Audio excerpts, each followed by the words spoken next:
ini. Kita udah Nah, udah. on nih. Bismillah.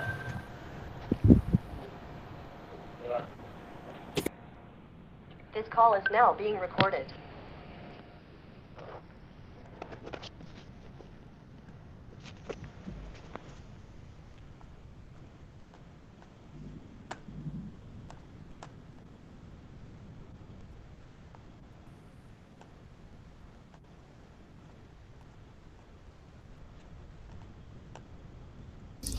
Halo Kak Tata. Halo Kak Nur. Iya Kak. Halo Kak Tutut. Halo Kak. Baru acara Jarum pindah ke sini ya Mas. Sekalian Kak,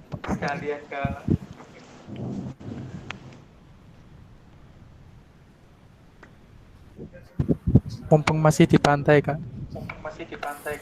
Asik. Mana? On kamera. Backgroundnya dua.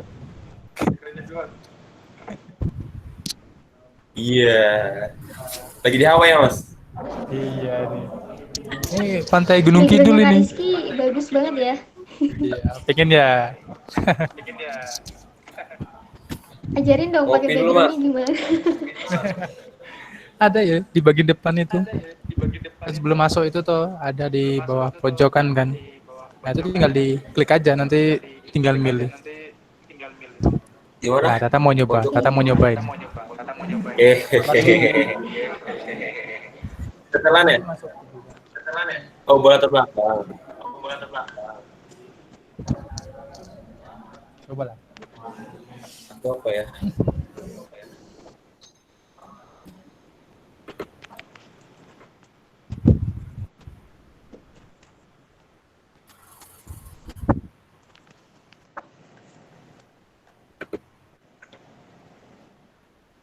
Ayo dong teman-teman, open cam bareng-bareng. Biar masa cuman Mas Rizky doang nih sama Mas Tata. Backgroundku belum terganti ya? Mana sih? Sambil aku sapa deh.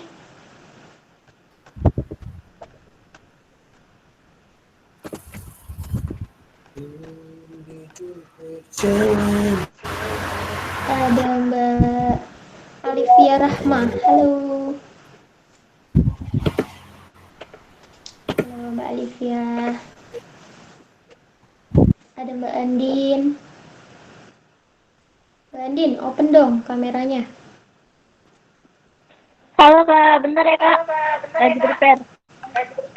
Oke. Ada Mbak Ardiawati. Halo.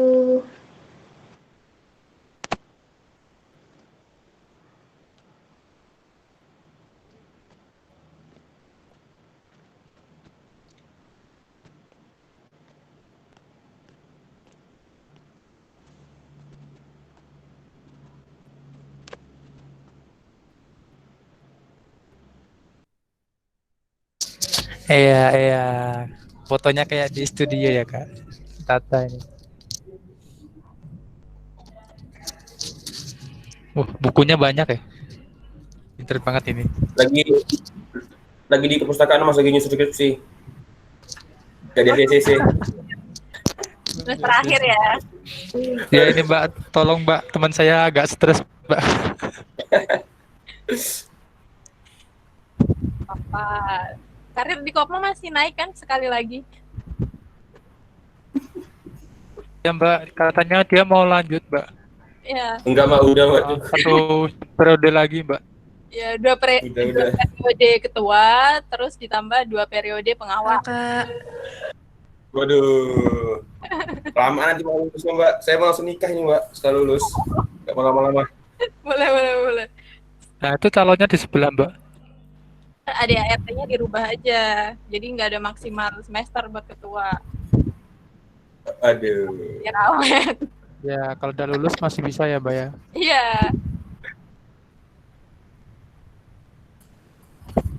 Ini semua mahasiswa baru ya? Enggak, ini Mas Rizky enggak, Mbak? Mbak Rizky ini Ya, udah Kak. Saya masih follow, Kak. Mas. Maksudnya sama Mas Rizky udah angkatan tua, Mbak. sama pengurus sama Aib. anggota baru. Iya, Mbak, ada mahasiswa anggota baru, ada anggota lama juga. Iya, saya setia sama Kopma, Mbak.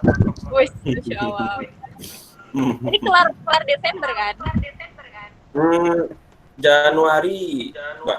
2022. 2021. Ih, Mbak Alvina ada ini juga ada suaranya. Ada apa? Sering cover lagi ya, Mbak? Ini properti punya suami, belum punya saya. Oh. Sabar nih. Kita ngopi dulu ya, biar nggak ngantuk. Ya. Oke, Pak. Nah, ini, Pak. Tos dulu. Wah, Terus dulu. iya. Mantap.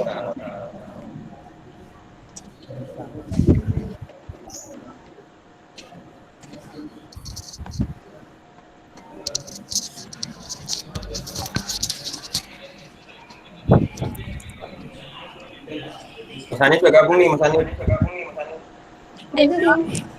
Wah, ini juragannya.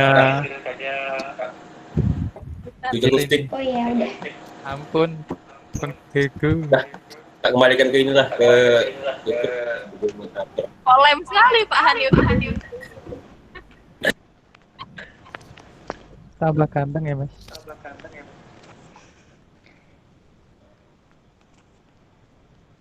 Mic-nya dinyalain. Kalau udah sukses makin ganteng liatnya ya, Wak. Assalamualaikum. Ya ampun, Pak. Waalaikumsalam. Waalaikumsalam, Om. Tiga hari lagi. Kayak YouTuber ya kan.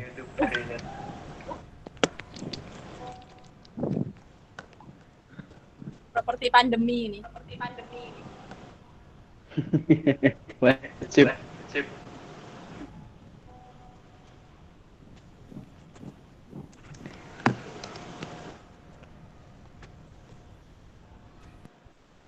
Oke, karena Mas Hanif udah bergabung, apa bisa kita mulai, Mbak Alvina dan juga Mas Hanif? Bisa. Baik. Bismillahirrahmanirrahim. Assalamualaikum warahmatullahi wabarakatuh. Innalhamdulillah nahmaduhu wa nasta'inuhu wa nastaghfiruhu wa na'udzubillahi min syururi anfusina wa min sayyiati a'malina.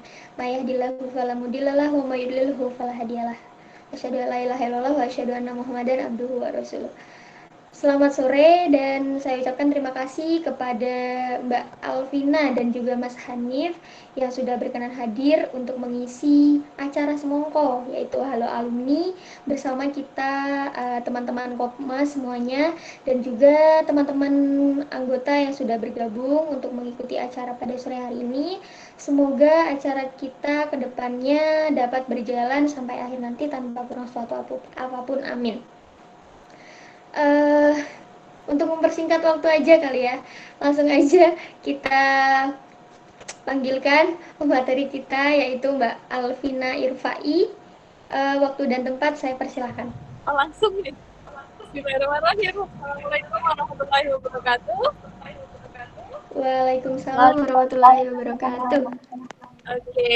Waalaikumsalam warahmatullahi wabarakatuh. Ini gimana nih konsepnya? Mau kenalin ini atau gimana nih? Baru juga bingung mau ngobrol apa aja. Iya, mungkin bisa dari perkenalan dulu Mbak Alvina. Oke.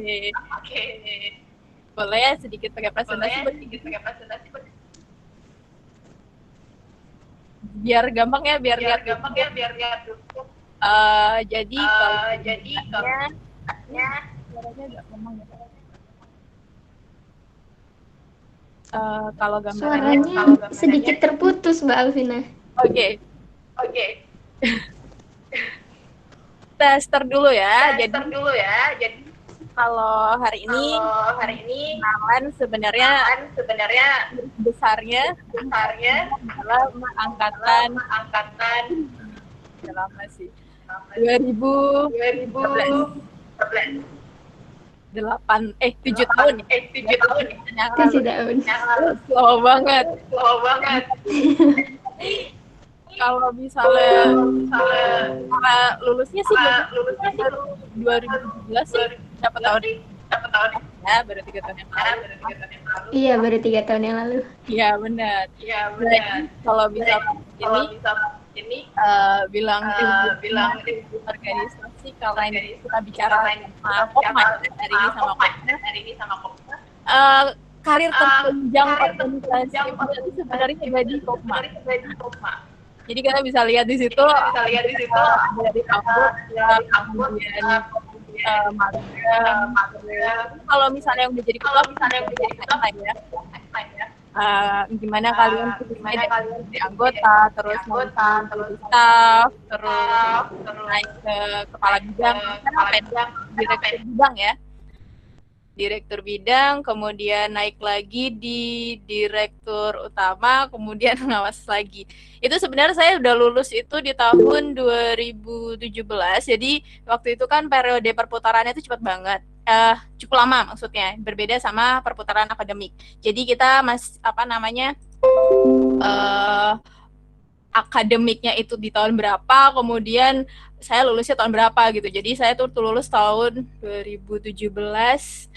Yudisium itu sebenarnya udah di Agustus, terus kemudian November wisuda, Desember nikah, Maret baru lengser dari pengawas. Jadi saya tuh pengawas posisi lagi bahkan udah alhamdulillah udah hamil waktu itu. Jadi saya di RAT terakhir itu udah bawa calon kader ya kayaknya.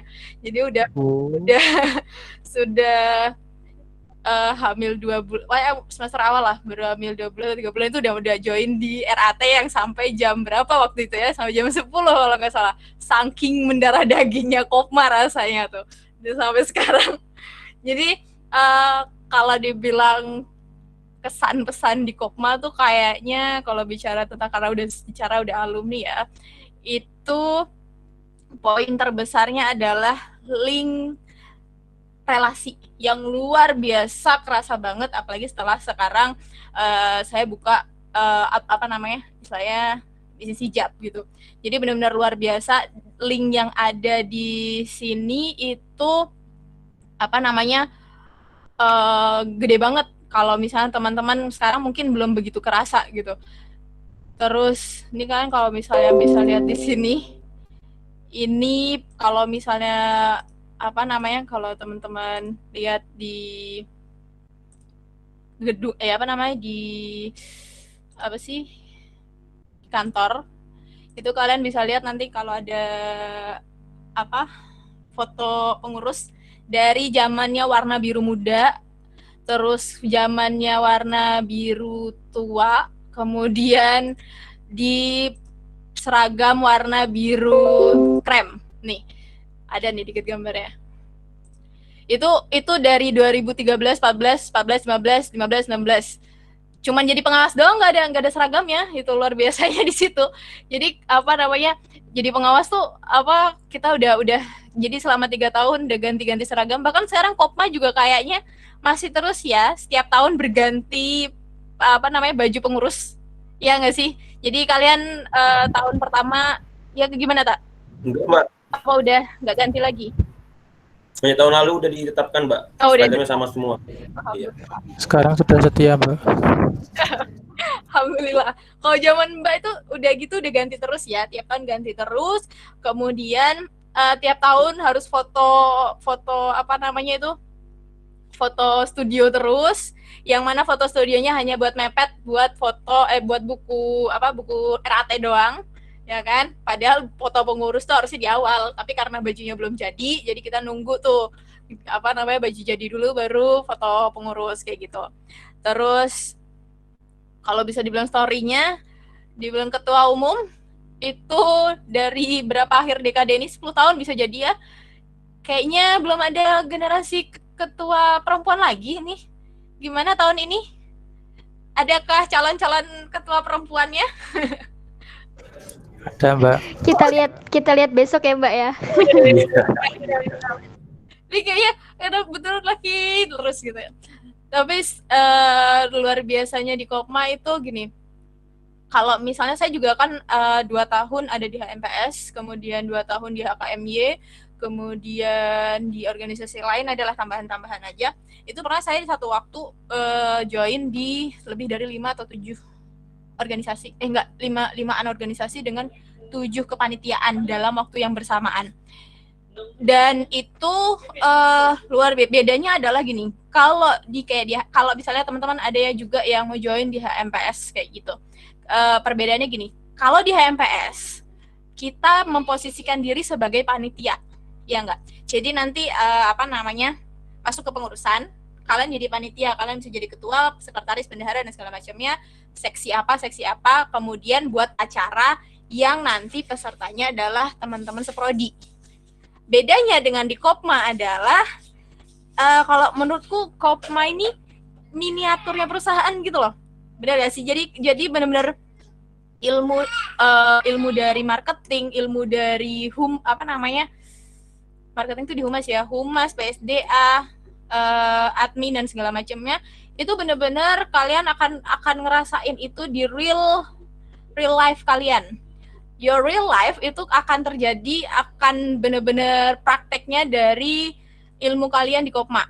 Karena sekarang kan saya ngerasain banget ya, saya posisi di jualan ini, kemudian saya punya bekal di humas. Dulu saya di bagian humas ya kan, awalnya di admin home, kemudian di humas. Nah itu yang kerasa banget adalah kenapa? Kerasa banget marketingnya, kita cukup menguasai marketing dalam artian gini, kita jualan produk dong ya. Dan gimana cara kita berkomunikasi dengan orang lain, gimana kita deal-dealan sama orang lain, gimana kita negosiasi sama orang lain, itu kerasa banget di sini. Jadi kalau gambaran besarnya sih kalau dari saya itu kali ya, karena di Kopma udah kelihatan tadi di rutenya itu Kopma adalah salah satu organisasi terlama sepanjang kuliah yang pernah saya jalani. Selain di Kopma ya, dari Kopma juga saya belajar buat jadi pemandu. Jadi waktu itu ada kerjasama dengan Lapenkop. Saya ikut di pemandu part 1 sehingga punya sertifikasi untuk pelatih gitu. Itu semua link dari link dinas koperasi, link dinas UMKM dan segala macamnya. Dan orang-orang dalam di sana itu semua didapat setelah join di Kopma. Jadi apalagi nanti yang udah merasakan jadi ketua umum yang sering nanti akan didelegasikan ke sana kemari, itu kerasa banget karena nanti link itu baru feel-nya pas sudah selesai. Jadi link kalian misalnya mau bikin usaha, kalian butuh urusan ke pelut dan segala macamnya, itu kerasa banget setelah karena join di Kopma gitu. Link-linknya dari situ. Dan kalau batu kesannya di Kopma itu kalau ngomongin bisnis paling nyambung udah deh sama anak Kopma. Kenapa? Karena kita punya background organisasi yang kurang lebih sama. Jadi enak banget kalau misalnya join di Kopma itu kalian kerasa benefitnya gini. Every one of us itu pasti pasti bakal punya kerjaan tetap misalnya, atau sebagai karyawan, entah itu sebagai pegawai dan segala macamnya. Another hand, kalian juga butuh kaki yang mana di luar dari gaji bulanan. Dan di situ kerasa banget benefitnya ketika kalian udah punya feel sebagai kalau aku bilang bisnis ya. Feel bisnis kalian, feel to selling something itu kalau kalian sudah terbiasa ada di Kopma dan terbiasa untuk membaca peluang, terbiasa untuk mental jualan, I want to say thank you for Kopma. Gitu sih. Selamat tutup. Oke, Mbak Elvina, dengar-dengar kan Mbak ini merintis usaha Ablah Hijab ya kalau nggak salah ya. Dulu Ablah Hijab ini terbentuk waktu Mbak masih di kuliah atau setelah lulus kuliah nih Mbak, kalau boleh tahu? Oke. ya tentang Ablah. Itu sebenarnya awalnya itu dari iseng sih, karena basically orang tua ibu kebetulan emang penjahit. Kemudian kan selama kuliah itu orang tua di Kalimantan. Jadi saya biasanya kalau setiap bulan sekali atau berapa bulan itu ke tempat nenek saya, kemudian kadang bawa kain, di sana jahit sendiri. Kadang iseng-iseng aja, cuman apa sih, sebatas hobi lah ibaratnya kayak gitu. Tapi di semester akhir itu saya 2016 pas masih jabat jadi ketua Kopma, kebetulan saya lolos di ngajar salah satu SD Muhammadiyah di Yogyakarta. Jadi saya nyambi waktu itu, masih nyambi ngajar, nyambi kuliah, nyambi Kopma, kemudian iseng sambil jahit-jahit. Nah, kemudian di situ di sela-sela waktu bukalah saya di Ablak. Awalnya itu juga cuman sharing kayak gitu, jadi kayak cuman bikin Instagram, kemudian awalnya namanya Alvina Project. Itu pun dari teman, kayaknya Vin, kayaknya kamu kalau bikin kayak gini mending di share kayak gitu kan. Dia bikin kayak project apa kayak gitu. Akhirnya tercetuslah Alvina Project. Di 2017 itu akhirnya dulu juga sempat booming tuh waktu itu buket flanel ya. Waktu itu sempat booming buket flanel. Saya masuk di situ juga. Kemudian lumayan rame tuh. Modal yang itu akhirnya saya kumpulkan, simpan. Modal kumpul, kemudian sambilan ngajar waktu itu juga ada sedikit lah masuk. Sampai akhirnya 2017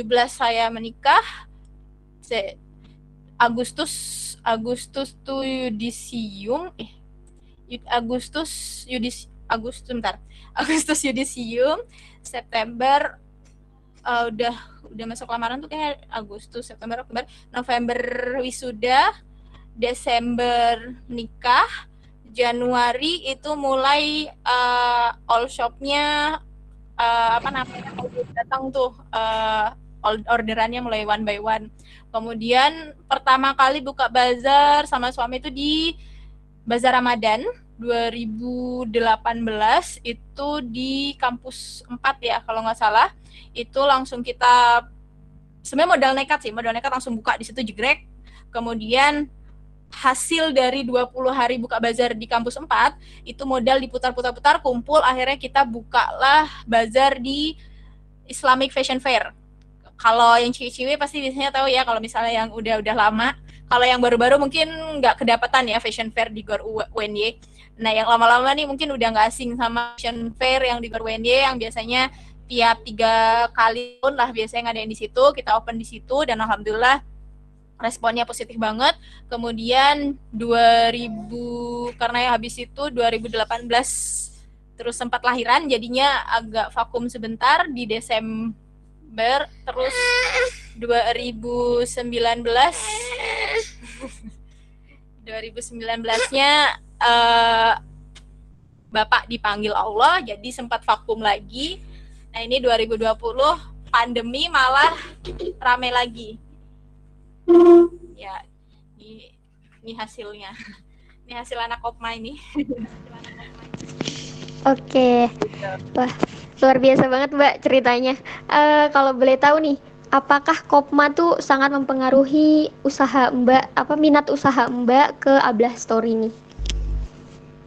Oke.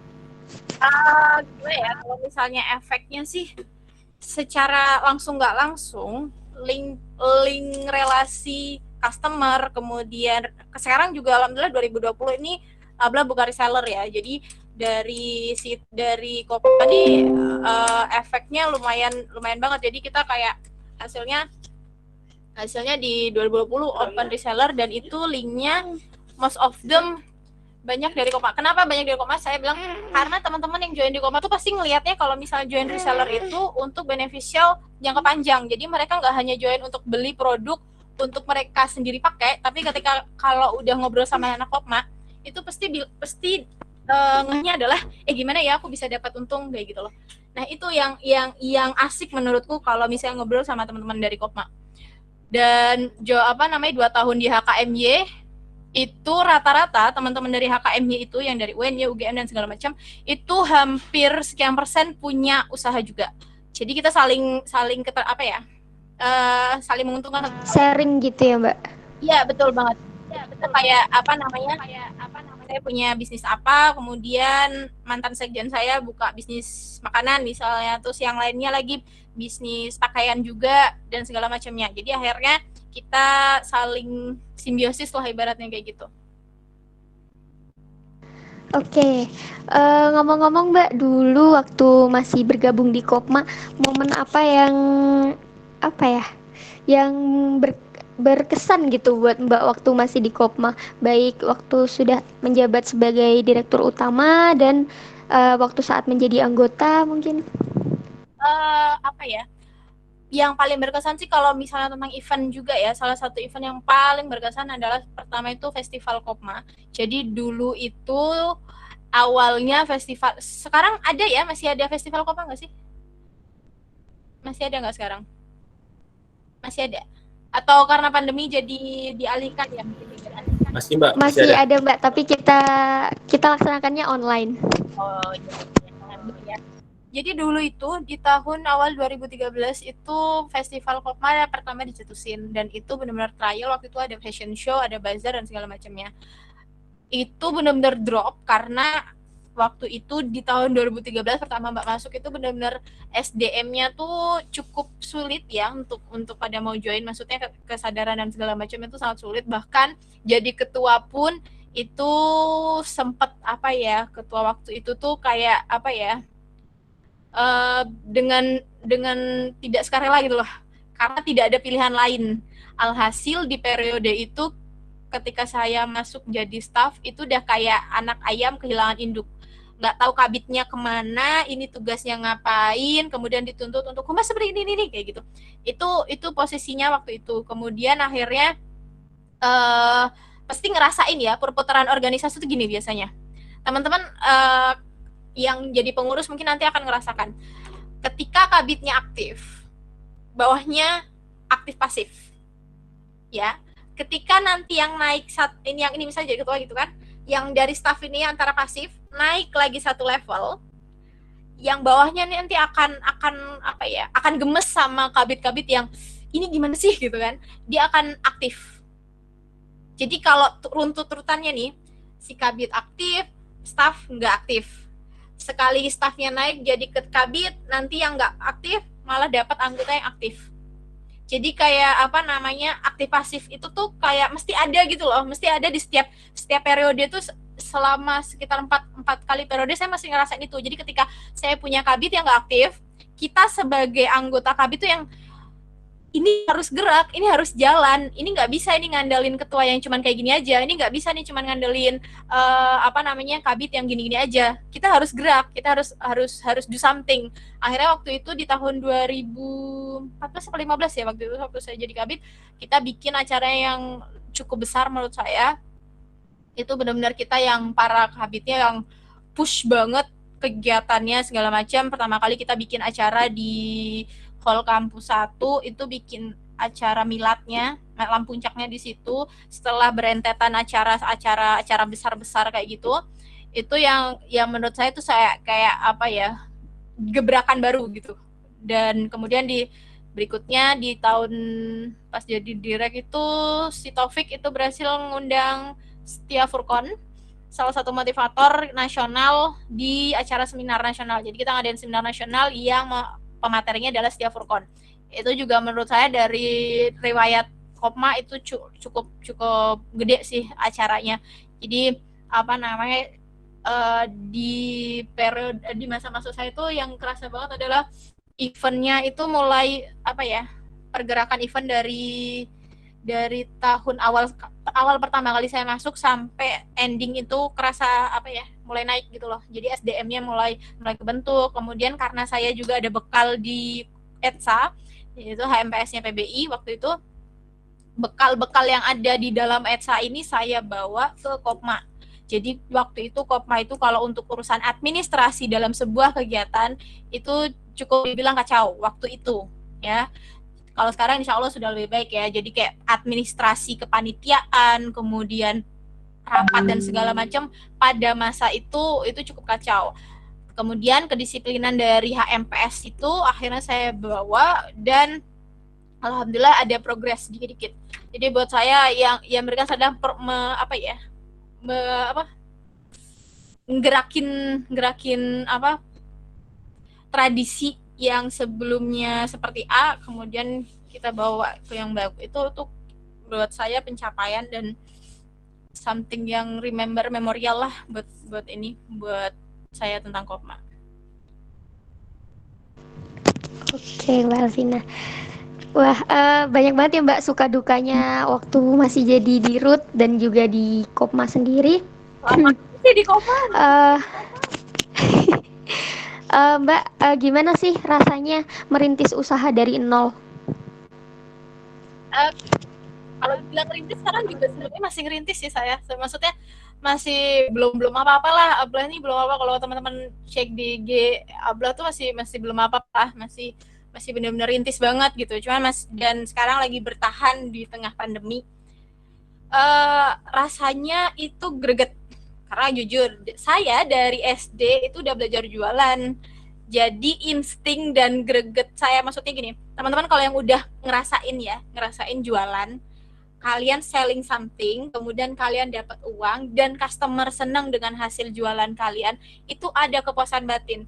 Jadi case-nya di sini, saya jualan itu bukan karena sebenarnya real cari uang ini harus gimana untung dan segala enggak, tapi saya benar-benar nikmatin prosesnya dari nol. Benar saya hanya mau bermanfaat gitu ya, karena sebenarnya produk-produk hijab saya juga awalnya dari requestan dulu, cuman teman-teman, Evin kamu bisa nggak bikinin kayak gini, bikin model A, B, C, oke saya buatkan, ternyata prospek bagus, baru saya tawarkan. Berawal dari situ, dan itu ketika kesini, kalau teman-teman ngerasain jualannya sudah laku gitu kan, pastilah kalau yang namanya jualan nggak mungkin laku terus ya kan, pasti ada down-nya. Dan mental itu yang teman-teman kalau misalnya nanti ngerasain bisnis, itu proses yang sangat luar biasa menurut saya. Kenapa? Karena insting jualan, insting melihat peluang, insting untuk negosiasi dan segala macam, itu nggak bisa datang secara instan.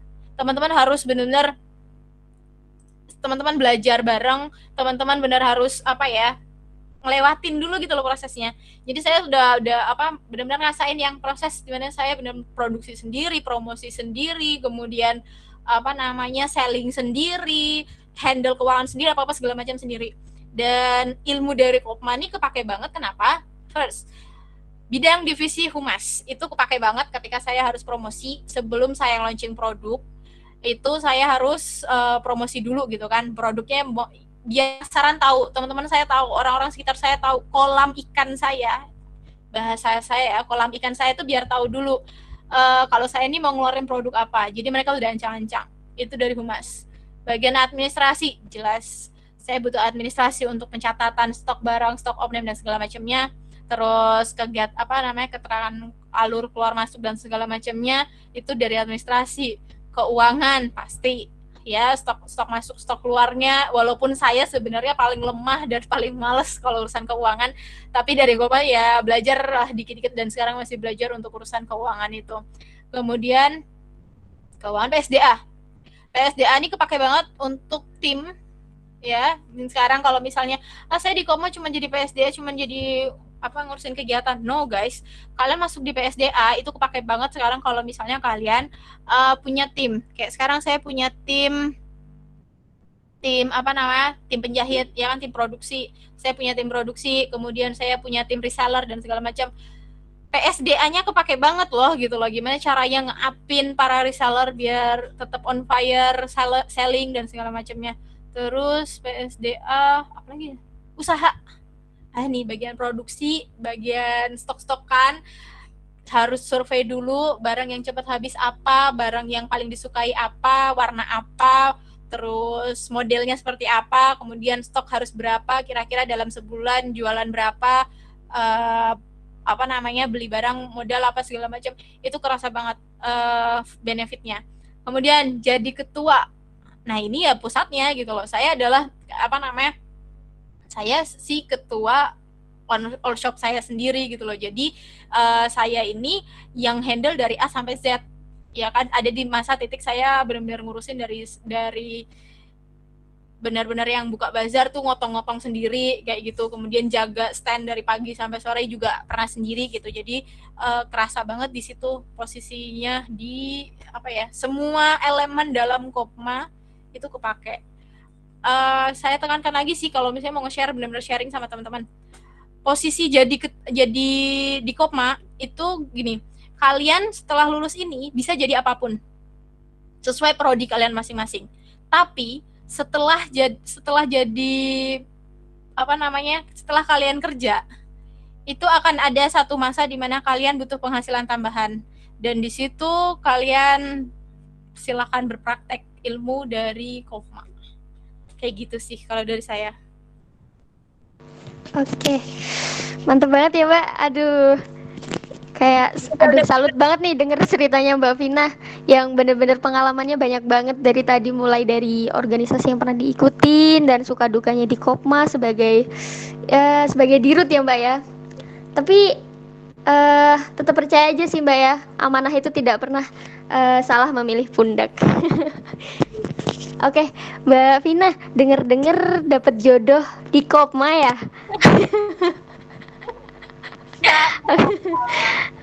Oke, berarti bener ya Mbak yang katanya ketemu jodoh bila bertemu di setiap acara Kopma, itu berarti valid ya?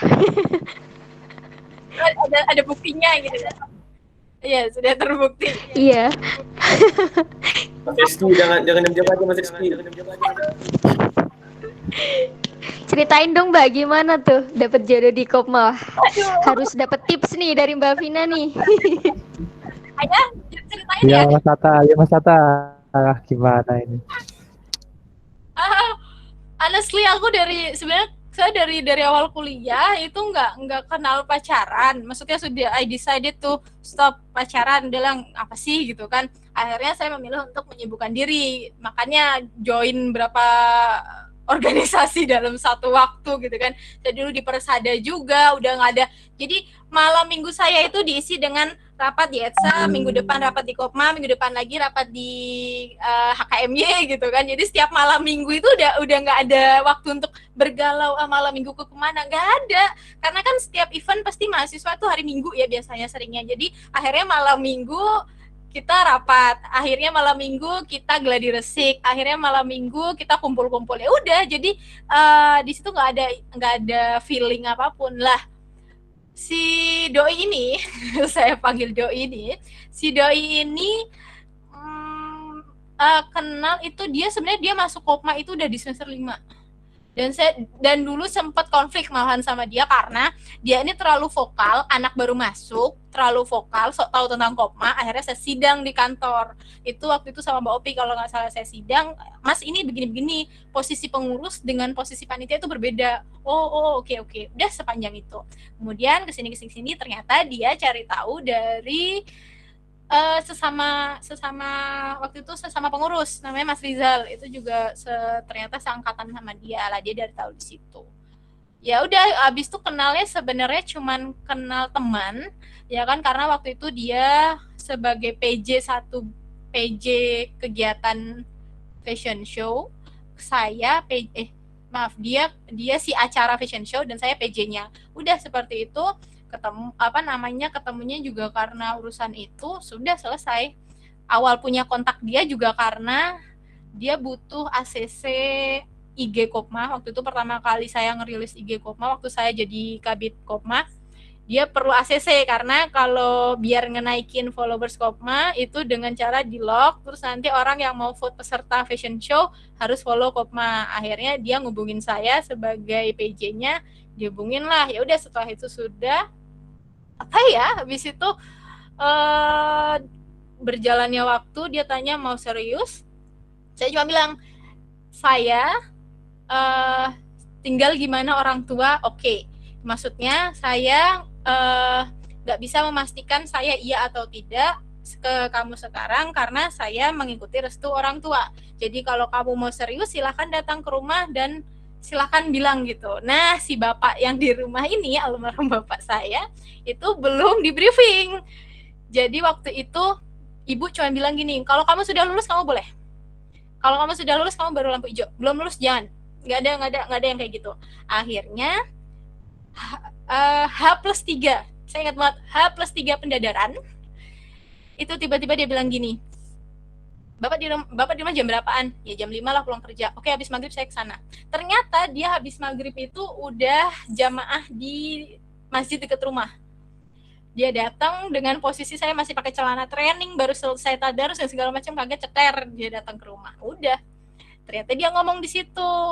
Lah, Bapak ini nggak di briefing dulu sebelumnya, ya kan, kalau si doi ini mau datang. Karena kita taunya, saya juga taunya dia cuma mau main doang ke rumah, mungkin mau kasih selamat habis pendadaran atau gimana. Ternyata ngomong serius, dan Bapak cuma bilang, oh ya udah, kapan ini mau keluarga datang? Waktu itu keluarga suami di Palembang ya, Bayung. Terus tiba-tiba, udah, saya belum dapat revisi waktu itu. Saya nggak ada kepikiran waktu itu, oh ini lamaran, oh ini bentuk lamaran tuh kayak gini, nggak ada. Jadi saya habis selesai dia pulang, saya masih fokus untuk revisiin skripsi. 2 minggu itu saya revisi, nggak dapat tiga dosen, itu susah banget. Hari Sabtu saya baru ACC semuanya, Minggu saya lamaran keluarga. Jadi benar-benar saya tuh kayak datang ke rumah itu tiba-tiba dari pagi sampai jam 5-an itu saya di kampus cari tanda tangan dosen terakhir untuk revisi, untuk ACC, yudisium saya, baru dapat di hari itu juga di jam 3 hampir jam 4, pulang ke rumah, keluarga udah pada kumpul. Shock dong. Baju lamaran gak ada kepikiran sama sekali, apalagi mau make up artis dan segala macam, gak ada sama sekali. Jadi benar-benar aku bisa pakai baju apa? Udah pakai baju ibu aja. Akhirnya hari H pakai baju ibu dengan peniti di belakang. Kedodoran gitu. Udah nggak ada konsep, nggak ada yang kayak idaman kayak yang lain tuh yang foto dengan background apa itu, nggak ada sama sekali. Gitu. Berarti benar-benar nggak ada persiapan ya Mbak ya? Iya benar-benar nggak ada. Oke. Terkejut juga ya Mbak, tiba-tiba dilamar, nggak ada angin, nggak ada mendung. Indahnya jodoh tiba.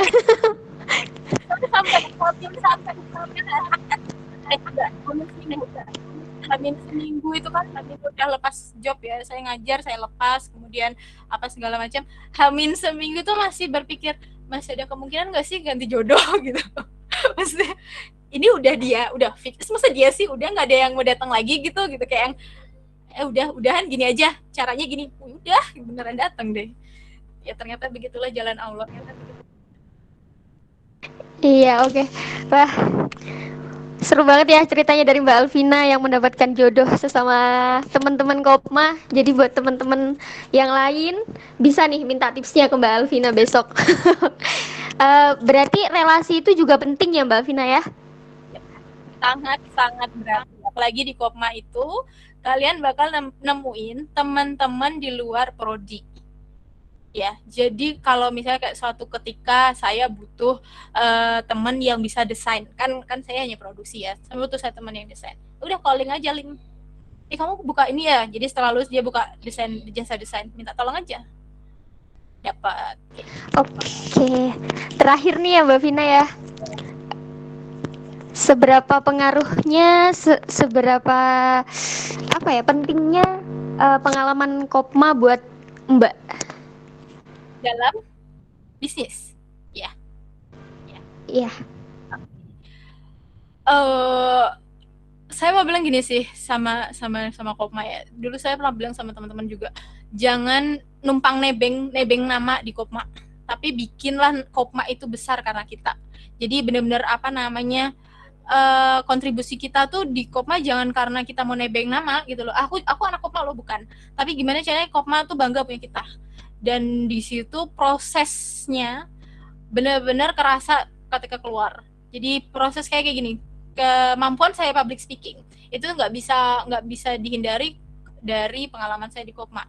Jadi kemampuan saya untuk gini, kan bedanya dagang sama bisnis itu, kalau dagang kan kamu jual barang, kamu dapat uang, selesai. Tapi kalau bisnis itu kan gimana caranya kita mikir buat ngembangin dari satu usaha ke usaha yang lain, benar-benar bikin besar satu usaha itu. Ya kan, gimana kita mikir kayak sekarang aku udah join di udah mulai buka join produksi untuk label-label besar, kemudian aku udah buka untuk reseller dan segala macamnya. Itu benar-benar aku ngerasain gimana gimana sih caranya ngembangin kayak gitu. Dan boleh ya, ini session, is it my last section untuk saya seksinya? Of course, Mbak. Oke, boleh nebeng sebentar ya. Sebenarnya aku mau open di sini. Dan mau kasih tahu kalian kalau misalnya kenapa Kopma itu berasa banget. Ini deh aku kasih tahu. Open reseller deh. Di sini kalian bakal kerasain latihan kalian, benefit kalian kalau misalnya join di Kopma, kalian nggak bisa dapetin link segampang ini. Karena apa? Mau lempang promosi di sini. Jadi di Abla kita bakal open reseller di Desember, ya setiap bulan kita pasti buka, dan di open Desember karena kalian adalah anggota Kopma yang hari ini join, jadi aku akan buka best price for you guys, dimana nanti kalian bakal join ke reseller Abla dengan, biasanya aku buka sih 100k untuk open reseller, tapi karena ini teman-teman mahasiswa, jadi aku kasih benefit yang baru di sini. Kopma Edition adalah potongan 50%, jadi kalian bisa join sebagai reseller Kopma hanya dengan modal 50.000 aja. Itu kalian cukup nyantumin KTA aja. Kalau misalnya udah dapat anggota lama ya udah ada KTA. Kalau yang baru kalian bisa screenshot meeting hari ini. Terus kalian follow Ablah dan Ablah Generation dan kalian bisa join di sini.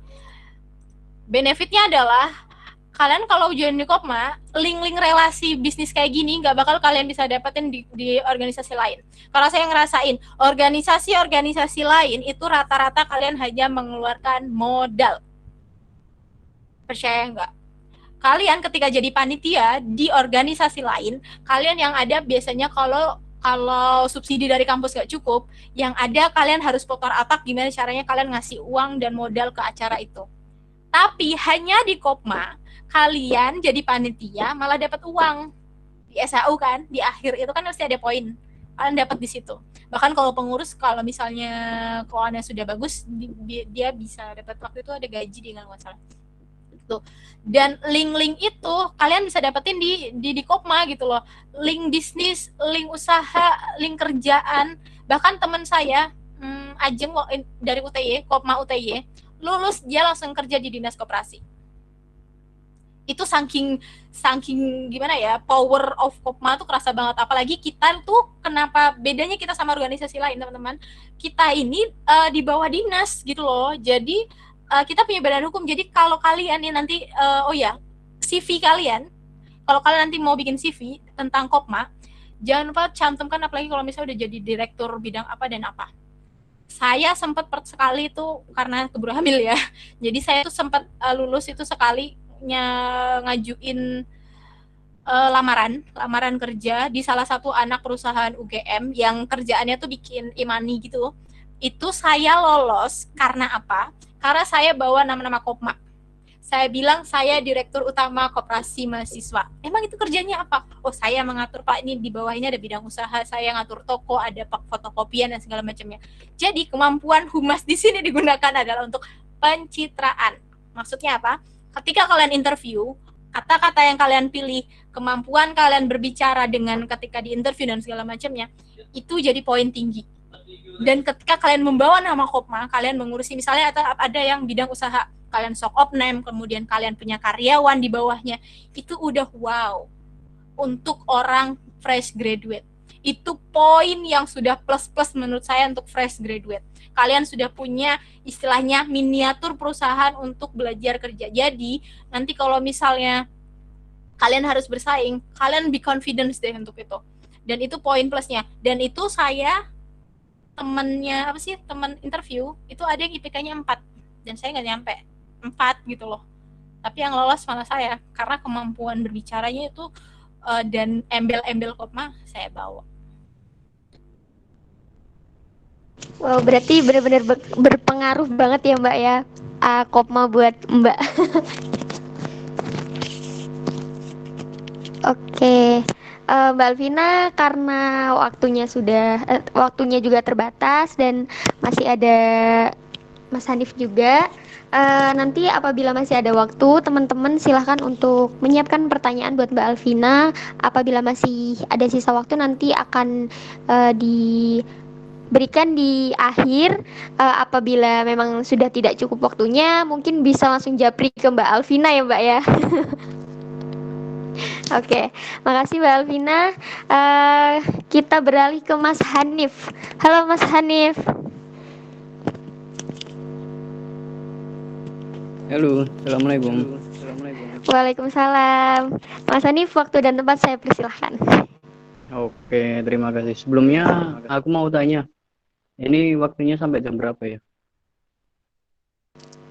Em, waktunya mungkin kondisional aja ya Mas ya. Tapi apabila memang nanti sudah menjelang maghrib, kita sudahkan. Oke, berarti kira-kira sampai jam 17.40. Ya, benar. Oke, di sini saya ingin mengutarakan kayak sejarah di Kopma sendiri, tapi sebelumnya saya lebih suka kalau tanya jawab sih. Jadi aku ringkas saja. Kalau di sejarah Kopma, aku dari pertama masuk 2015 sebagai anggota, 2016 aku di keuangan, sempat jadi staf keuangan, 2017 aku direktur humas, terus 2018 aku pengawas dan lanjutnya jadi ketua pengawas. Tapi untuk sekarang aku udah jadi demis tapi masih kuliah. Lanjutkan dari Mbak Fitna tadi ya. Dari Mbak Fitna tadi yang paling penting itu kalau komunikasi. Sebenarnya kalau komunikasi bisa dibangun sih. Kalian dengan sering ngumpul, kalian dengan sering orang-orang yang ibaratnya formal, nggak harus dari humas, dari bidang apapun atau anggota. Kalian juga bisa kayak melatih skill kalian. Soalnya kalau semisal kalian berjualan, ya memang sangat berhubungan dengan komunikasi sih. Gimana kalian merujuk pembeli untuk membeli barang kalian dan mereka dapat kepuasan. Itu pertama dari yang kalau kepuasan sih dari barang kalian ya. Tapi kalau dari segi kayak gimana sih cara merujuk kayak gitu, nah kalian bisa nih kayak semisal kumpul atau kayak sharing kayak gini dari semisal kayak orang yang udah punya usaha atau kalian kalian kumpul dengan pengurus, demis dan lain-lain. Mungkin tentang yang relasi, melanjutkan dari Mbak Vina dulu. Relasi itu memang sangat penting di Kopma sendiri. Kalau di Kopma kebanyakan dari anggota maupun pengurus maupun demis itu ini tidak terpacu pada satu jurusan aja. Kalau semisal kalian di BEM, HM, terus mungkin BEM-U itu masih satu universitas. Tapi kalau Kopma itu banyak sekali. Kalian ada HKM ya, HKMI. Jadi link kalian di mana-mana. Tinggal kalian yang memanfaatkan aja sih. Oh, aku kenal dia punya usaha atau dia mau merintis usaha nih. Kalian ibaratnya kayak membantu atau cari informasi, track record kayak gitu. Gimana cara dia yang mengambil barang, gimana cara dia mengolah usahanya, dan ibaratnya yang berhubungan dengan usahanya itu sendiri. Mungkin tentang yang di Kopma dulu, ada yang ingin ditanyain dari moderator dulu? Oke, Mas Hanif, kenapa sih milih Kopma dari sekian banyak UKM yang ada di UAD? Oke, kalau organisasi sendiri, aku cuma ada di Kopma. Sebelumnya karena aku agak tertarik, kayak ke BEM, langsung BEM-U. Kenapa kok aku BEM-U? Karena aku nggak jadi bawahan. Semisal kamu jadi HM, kamu masih di bawah BEM F, fakultas dulu kan. Nah, terus kalau semisal kalian ngadain acara, kalian harus ke BEM, DPM. Seingatku kayak gitu. Jadi cara kalian mengajukan kayak semisal nih, kalian mau minjem ruangan, kalian harus diketahui BEM dulu, diketahui DPM dulu, baru kalian ke KRT atau BIFAS ya. BIFAS dulu baru KRT, seingatku. Jadi kalau di Kopma, kalian tanda tangan yang membuat surat, khususnya untuk sekretaris acara, kemudian kalian diketahui ketua umum atau direktur utama Kopma Wadi, dan pembina. Itu kalau acara besar. Kalian nggak perlu ribet-ribet nyari kayak orang dari BEM, DPM. Itu pun kalau mohon maaf aku di Kopma sendiri golongan orang yang agak nakal. Jadi kalau semisal susah banget nih nemuin ketua, pembina, aku TA aja. Oke, Mas Hanif, denger-denger punya usaha namanya Jogja Akustik kalau nggak salah ya. Nah, kalau boleh tahu gimana sih Mas Hanif membagi waktu antara UKM, organisasi, bisnis, dan juga studinya?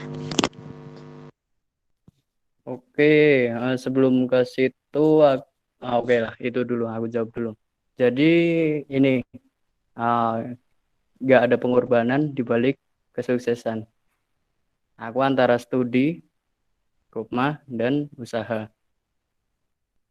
Terus aku yang korbanin adalah studiku. Kenapa aku sampai di semester paling akhir, semester 12 ini. Aku dulu awal itu hanya ibaratnya aku ke kampus itu untuk main nyari relasi, marketing. Marketing akan aku jelaskan nanti gimana caranya. Itu aku studi agak aku kesampingkan. Soalnya pertama aku emang udah kayak pertama aku lulus SMA, itu kan aku udah merintis sama kakakku kan. Itu aku udah ngomong sama orang tua, aku mau kerja. Tapi mereka nyuruh aku kuliah. Oke lah, aku kuliah. Karena permintaan ibu ya, aku nggak bisa menolak. Nah, dari situ, kalau semisal dulu aku belum ada yang ibarat, aku nyebut karyawan itu tim. Aku belum ada tim Jogja Agustik 15 nih. Cuman aku sama kakakku. Kakakku dulu aku mau masuk kuliah, dia udah semester 3 tahun, semester 7. Itu saling backup aja. Jadi kayak semisal nih ada yang beli, aku belum ada kuliah, aku yang layanin. Terus kalau semisal kakakku aku kuliah, kakakku yang jaga.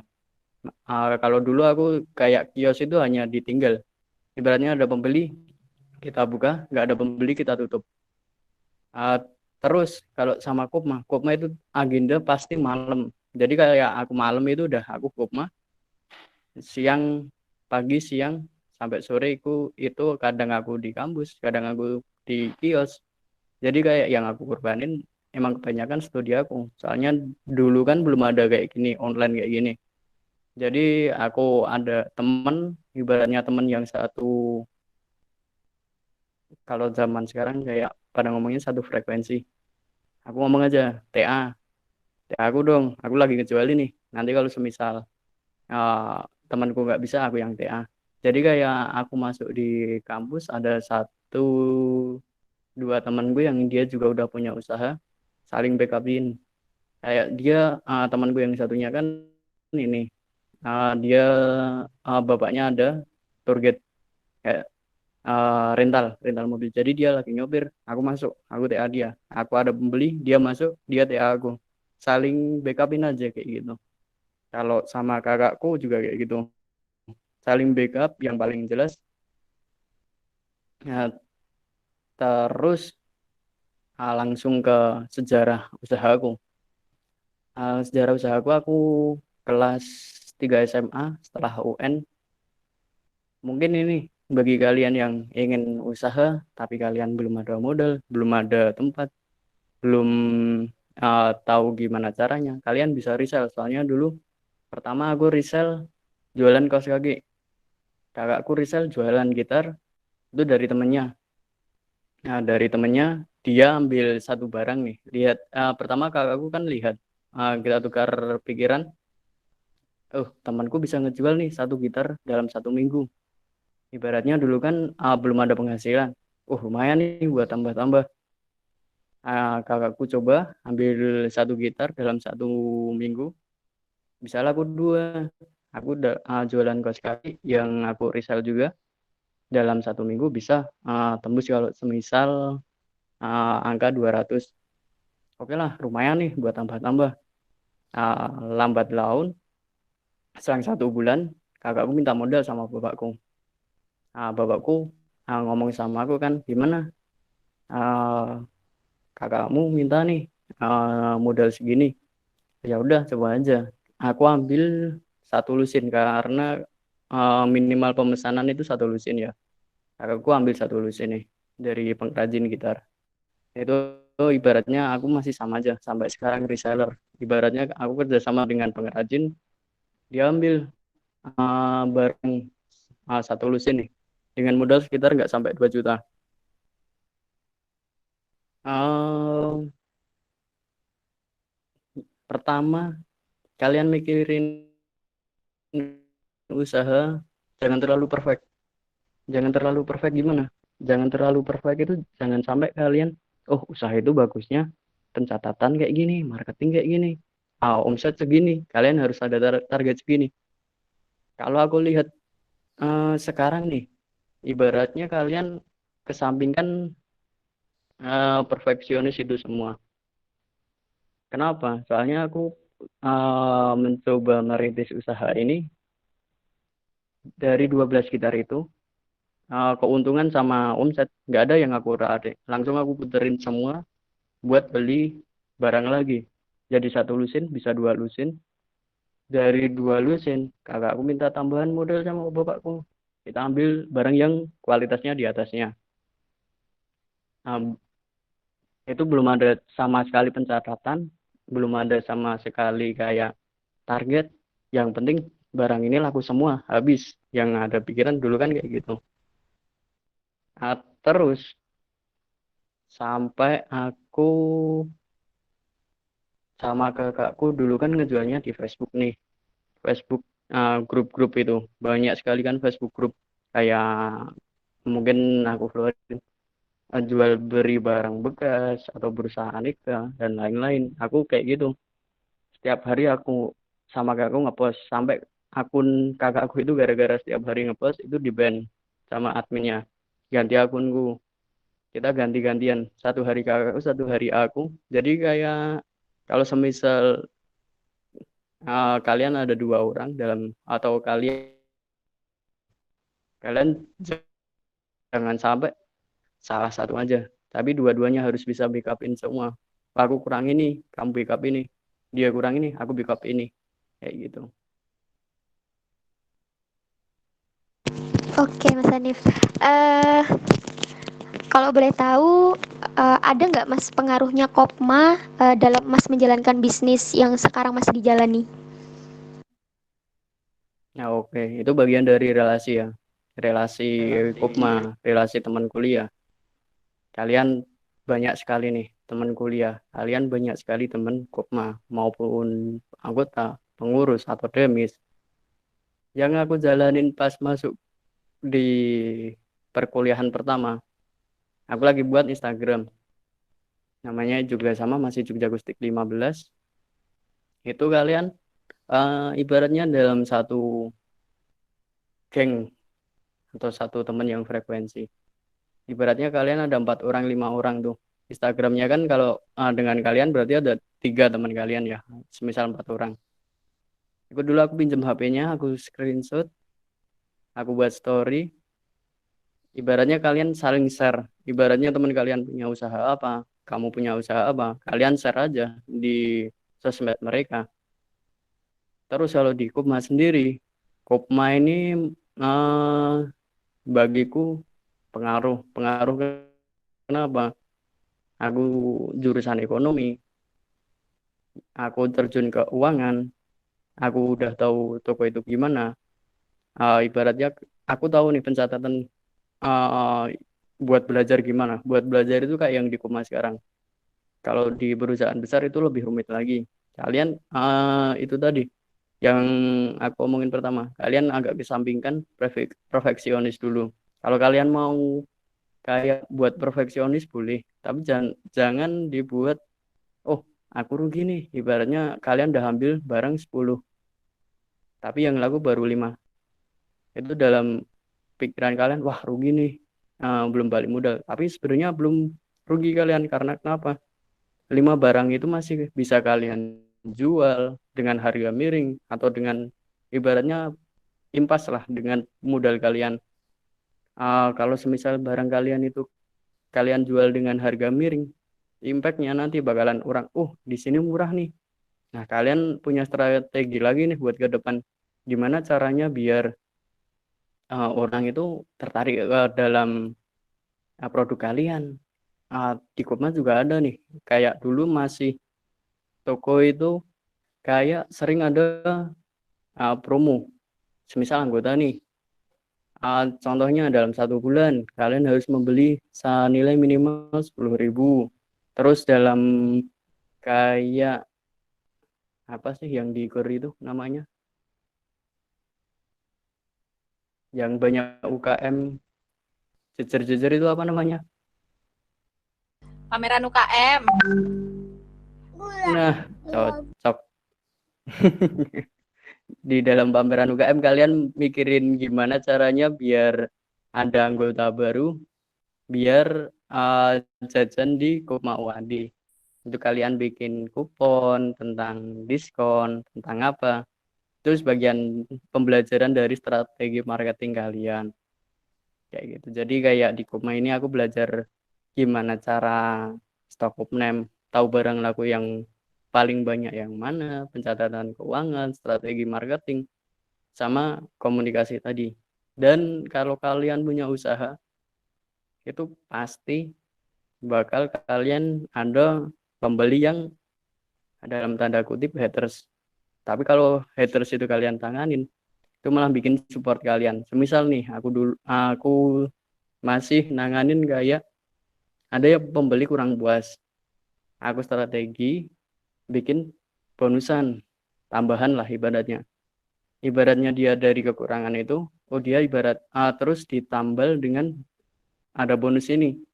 Ibaratnya kita minimalis haters itu jadi support kita. Terus kalau di kayak sosial media, haters itu paling pengaruh, atau konsumen, follower itu. Kalau di komentar kalian banyak haters, coba kalian gimana cara ubah haters itu biar jadi kayak pendukung kalian.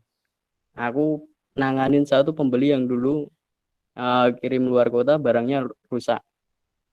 Terus kembaliin aja barangnya, kita kirim ulang dengan barang yang masih sama tapi yang bagus, masih normal. Dari haters dia malah bikin, di sini ada garansinya, terus banyak bonusnya. Jadi malah nge-up kalian. Jangan sampai kalian yang haters itu kalian kucilkan, tapi kalian kayak kasih perhatian sedikit, malah dia menjadi support.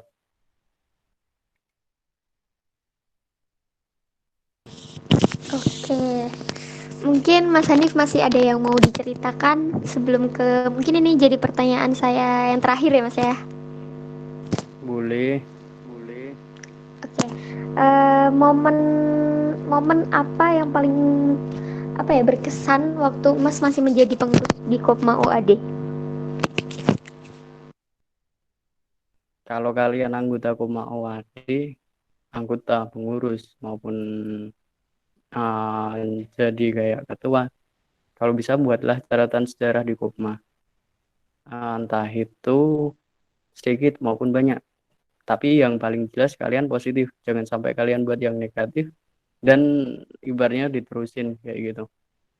Contohnya ibaratnya kayak dulu pertama dapetin toko yang dekat masjid itu pada zaman Mas Rizal kalau nggak salah. Itu pas Mbak Vina masuk atau sebelum Mbak Vina masuk itu udah diperjuangin. Kalau pas dari 2016 atau 17 itu kita merjuangin di kampus 4. Gimana caranya biar kita dapat. Kalau untuk periode ini, gimana cara kalian mungkin di pandemik ini apa sih yang bisa menghasilkan di Kopma? Nah, agar omset kalian itu bakalan maju, mohon maaf, enggak cuman kalian menambal gaji dari karyawan atau tim kalian. Jangan sampai lama kelamaan tabungan yang dari dulu itu dikurangin cuman buat nambalin karyawan atau tim kalian itu. Kalian ada banyak anggota, kalian banyak pengurus, bisa lah kalau kalian kayak mikirin cara gimana buat catatan sejarah biar Kopma itu ditiru sama Kopma lain. Soalnya dulu Kopma Wadi sudah pernah bikin portal dan kita ditiru dengan UGM.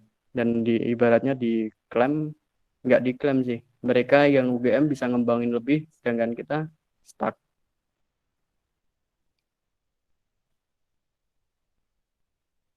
Udah? Oke, baik. Terima kasih Mas Hanif. Mungkin sembari menunggu pertanyaan dari teman-teman yang ingin bertanya kepada Mas Hanif, saya beralih dulu ke Mbak Alvina untuk beberapa pertanyaan ya Mbak ya ini. Ada dari Mbak Dwi Noviana Sari.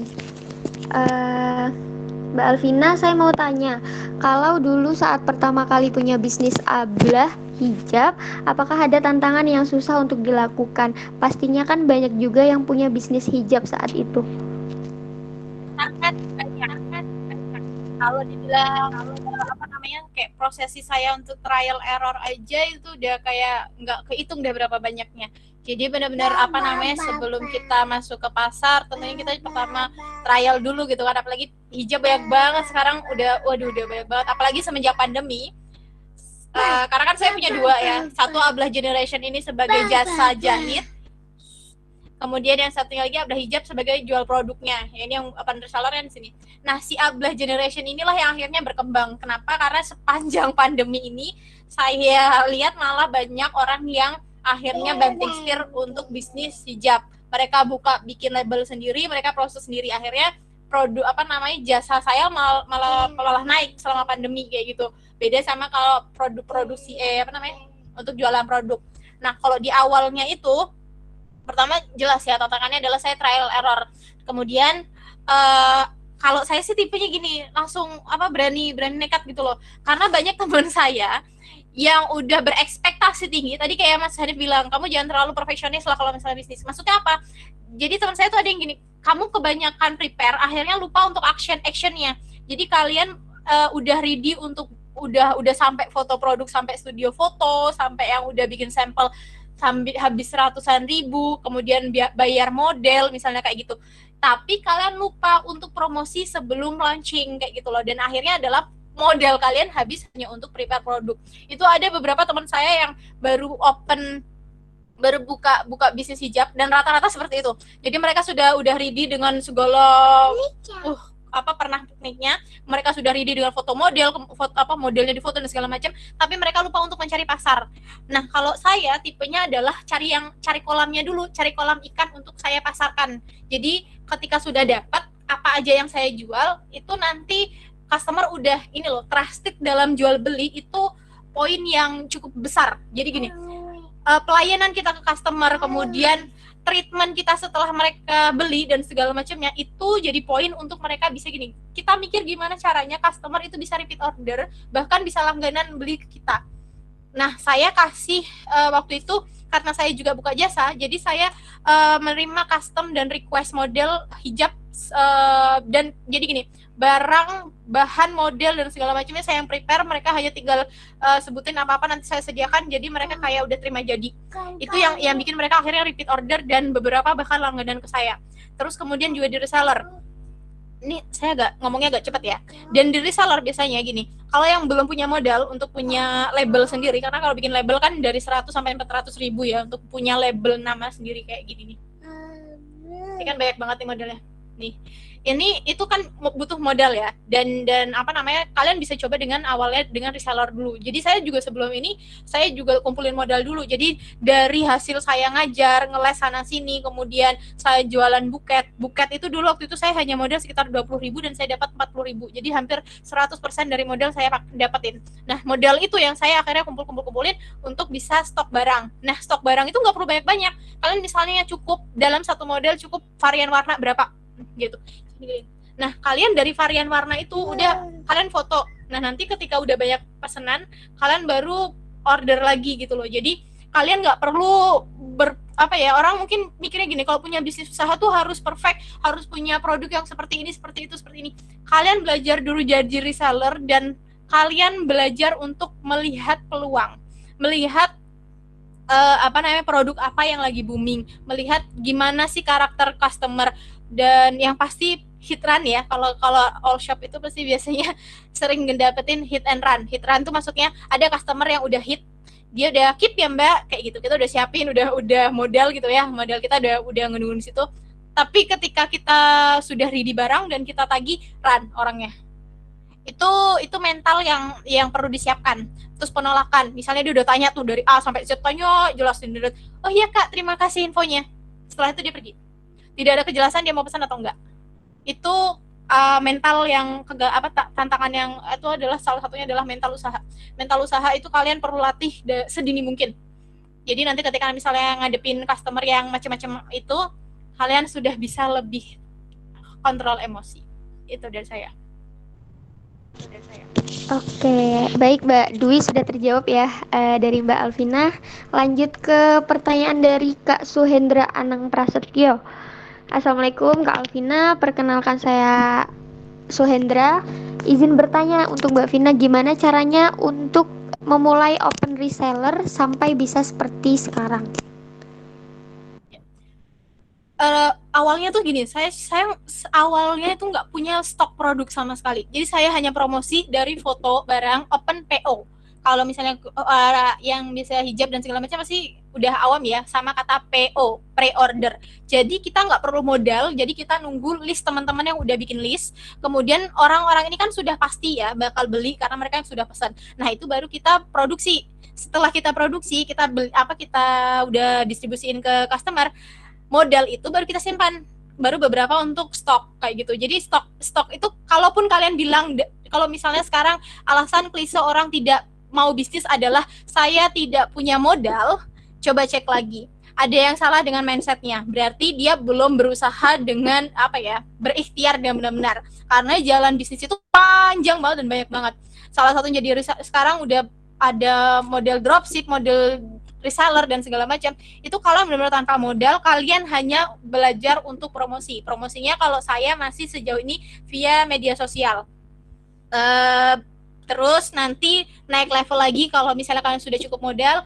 Budget promosi itu kalau pernah saya dengar dari salah satu pebisnis ya, itu kalian alokasikan tuh jangan pelit-pelit untuk promosi. Jadi misalnya kalian mau paid promote, kalian mau iklan, kalian mau sponsor dan segala macam, Google Ads, Facebook Ads dan segala macam, itu jangan pelit-pelit. Tapi make sure kalau kalian sudah punya konten yang bagus. Jadi kalau misalnya karena saya jualannya via all shop, make sure kalian punya konten, kalian punya konten untuk dipromosikannya. Kemudian kedua, kalian punya strategi copywriting. Mungkin nanti setelah ini kalian bisa cek-cek dulu copywriting itu seperti apa sih. Kemudian yang selanjutnya nanti kalau misalnya udah naik level, baru kalian bisa coba untuk Google Ads atau misalnya pakai iklan berbayar. Karena teman-teman saya rata-rata yang buka bisnis hijab, itu mereka gagal karena mereka sudah prepare produk secara maksimal, tapi mereka lupa untuk promosi. Titik promosi ini yang penting. Jadi kayak saya biasanya saya bisa sampai sekarang ini karena kekuatan humas saya sih sebenarnya, kekuatan marketing saya untuk promo sana sini. Bahkan kadang saking banternya di promosi, saya keteteran di produksi. Jadi saya SDM penjahit saya yang masih terbatas, ini akhirnya keteteran karena saya kebanteran promosi gitu loh. Jadi kalau misalnya kalian mau memulai, cobalah dengan promosi. Jangan bilang kalau misalnya, Mbak saya udah pernah jualan hijab tapi kok nggak laku-laku. Pertanyaannya, berapa kali dalam sehari kalian update status? Berapa kali dalam sehari kalian promosi ke teman-teman? Berapa kali dalam sehari kalian memperkenalkan produk kalian ke teman-teman? Kalau misalnya dalam seminggu kalian baru 2 kali dan kalian baru bilang, Mbak saya jualan yang nggak laku, ya itulah jawabannya. Apalagi sekarang udah ada TikTok ya, banyak penjualan juga rame di TikTok. Mbak belum sampai sih ke situ. Masih butuh waktu untuk bikin konten di TikTok sepertinya. Oke, seperti itu. Oke, lanjut ke pertanyaan terakhir, Mbak, dari Mbak Andin Resna. Selain Kopma yang melatih soft skill Mbak Vina, Mbak Vina ini belajar berorganisasi apa lagi selain Kopma itu sendiri, Mbak? Ya, selama kuliah saya masuk di HMPS ETSA PBI ya, HMPS PBI waktu itu selama 2 tahun. Kemudian HKMY juga di 2 tahun. Kemudian saya masuk di Persada ya selama mahasiswa UAD itu dulu 2,5 tahun, harusnya 2 tahun tapi saya keluar sebelum waktunya. Tolong jangan ditiru kalau ada anak Persada di sini. Itu saya jadi Iksada, bagian handle kantin kejujuran. Kemudian saya juga pernah join di Deko, kemudian saya pernah join di MM, tapi nggak seberapa rame. Sebenarnya soft skill itu kalian bisa latih banyak cara, apalagi sekarang webinar banyak banget. Kemudian kalian juga bisa join di seminar-seminar kayak gitulah. Jadi kayak pelatihan, beberapa pelatihan kayak pelatihan public speaking itu juga pernah saya ikutin. Jadi pelatihan-pelatihan kayak gitu. Terus kalau misalnya karena saya di jurusan pendidikan, saya join waktu itu ada prodi itu ngadain PALP, jadi kayak magang di sekolah kayak gitu. Dan itu benar-benar ngelatih saya untuk bicara di depan umum karena saya mau nggak mau harus ngajar sebelum masa magang. Jadi waktu masih mahasiswa baru, bahkan di semester 3 saya udah ngajar di sekolah kayak gitu. Jadi soft skill public speaking itu saya dapetin di ngajar, banyak di ngajar, banyak di rapat, banyak di MC, kemudian moderator dan segala macam. Terus kalau apa lagi ya? Kalau soft skill yang lainnya ya ngalir di organisasi, di pelatihan kayak gitu. Oke, ini sebenarnya cukup ya Mbak, hanya 3 pertanyaan dari teman-teman. Mungkin dari Mbak Vina ingin memberikan sedikit door prize. Iya, benar. Aku belum tanya padahal. Iya benar, ada 3. Ini yang nggak tanya berarti ini nyesel banget nih, padahal tadi udah ditawarin di depan ada door prize dari Mbak Vina nih. Ini sengaja saya. Aku udah datang ya semuanya ya. Iya. Bener loh. Nih. Di depan kau ya. Iya udah. Di depan kau ya. Ada salam ya. Buat teman-teman yang udah bertanya, tapi karena saya nanti distributornya, saya titipin di Kopma aja ya. Ini ada sedikit produk dari saya. Nanti bisa buat teman-teman Kopma. Begitu. Pas deh kayaknya nih. 1, 2, 3 ya, pas 3 ya. Cukup 3 lah. Cukup 3 lah. Oke, siap. Terima kasih banyak buat Mbak Vina yang udah berkenan mengisi acara pada sore hari ini. Mungkin dari Mbak Vina ada closing statement atau motivasi buat teman-teman Kopma nih untuk yang terakhir. Oke, saya nggak banyak kata-kata nih, kayaknya sudah saya siapin nih. Ini aja deh. Jangan menunggu peluang, tapi buatlah peluang. Jika kamu menunggu terlalu lama, maka kesempatan itu akan hilang. Jadi kalau kalian punya mimpi untuk mimpi yang sangat besar, jangan takut untuk mimpi lah. Mimpi itu gratis kok. Buat goals ini mau resolusi tahun baru kan? Silakan kalian buat goals setinggi kalian lah yang itu. Kalian buat resolusi 2021 dan jangan lupa untuk action. Karena kalau kalian nggak action dari sekarang, mumpung kalian masih jadi, saya termasuknya telat ya, karena kalau usaha dibilang saya baru mulai usaha di semester 6, 7 itu baru saya mulai usaha. Saya cukup misal karena kenapa tidak mulai dari awal? Karena di awal kuliah saya lebih prefer untuk masuk organisasi. Saya memilih untuk cari ilmunya dulu, prakteknya nanti gitu. Tapi sebenarnya masih bisa diusahakan untuk dimulai dari awal. Jadi adik saya dari sekarang baru lulus SMA udah saya pancing buat buka clothing, bisnis clothing itu sekarang. Dan dia udah masuk UTI sih kalau saya. Sekarang dia masuk UTI dan dia lagi ngerintis itu. Jadi saya udah nanamin untuk mulailah dari dini. Mulai dari sekarang, mulai bangun relasi, mulai bangun link, karena nanti ketika kita suatu saat butuh itu, kalian tinggal tebar pakan aja istilahnya, tebar pakan di kolam ikan. Jadi dari sekarang mulai cari nih, bikin kolam ikan kalian untuk marketing kalian nanti suatu saat. Pasti akan butuh kok, every one of us, semua teman-teman saya yang sekarang berkarir apapun itu nanti someday need it. Pasti akan butuh kaki satu lagi selain dari gaji, itu pasti butuh satu lagi untuk sebagai bisnis. Jadi kita nggak pernah bisa tahu kapan itu kita butuhnya. Jadi mau kalian ngenyampingin apapun itu, kita nggak pernah tahu nanti gitu seperti apa. Oke, terima kasih banyak Mbak Vina. Ini beralih ke Mas Hanif ya. Ada pertanyaan dari Mas Rizky. Mas Hanif, apakah terpikirkan untuk membuka cabang atau usaha yang baru dengan tambahan tim yang luar biasa yang dimana dapat membuka lapangan pekerjaan? Oke. Untuk usaha baru atau usaha lain, ada pemikiran ke situ. Kenapa kok ada kayak gitu? Soalnya kalau semisal kita membuka cabang atau membuka usaha lain, itu jangan sampai sama dengan satu usaha yang pertama atau kedua atau ketiga. Jangan sampai sama. Kenapa kok bisa kayak gitu? Ketika usaha yang satu drop, masih ada backupan yang atau misal usaha ibaratnya belum punya nama, belum punya market atau pasar, itu masih bisa kalian backup di usaha yang utama dulu. Jadi ibaratnya saling yang aku omongin seperti tadi, saling backup. Kalau semisal usaha kalian dulu soalnya sudah pernah ada, aku tahu itu cabangnya amat sangat banyak, tapi tiba-tiba ada online shop nih. Hijab itu dia udah sekitar Anda kalau 3 cabang, dia langsung drop, semuanya tutup.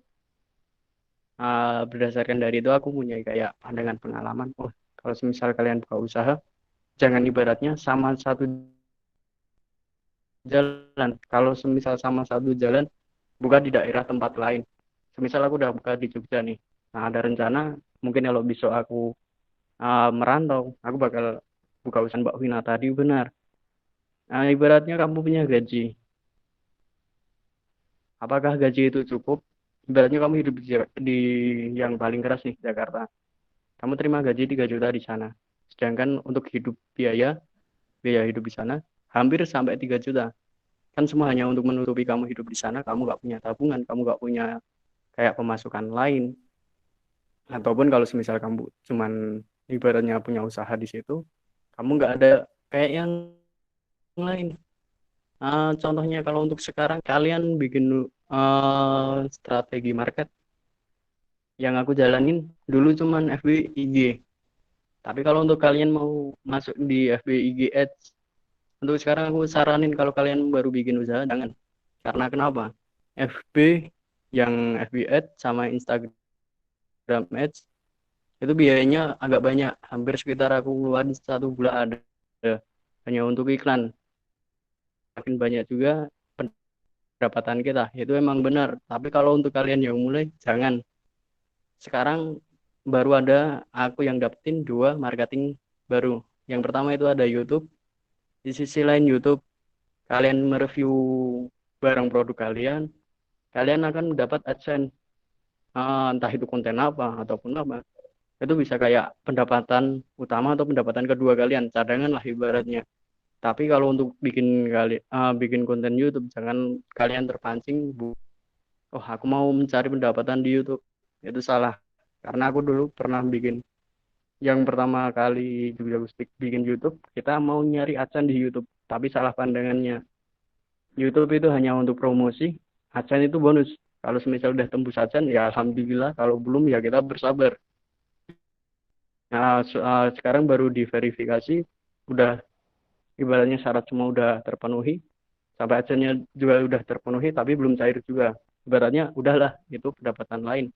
Nggak perlu kita utamakan dulu. Terus ada marketing lagi, satu di TikTok. Walaupun aku sendiri, ibaratnya hukum HP ku itu jangan sampailah aku install TikTok, tapi di HP ku aku install. Kenapa? Soalnya itu marketing yang amat sangat bagus. Anak muda sekarang, kalian harus ikutin zaman lah, jangan sampai kalian ketinggalan zaman.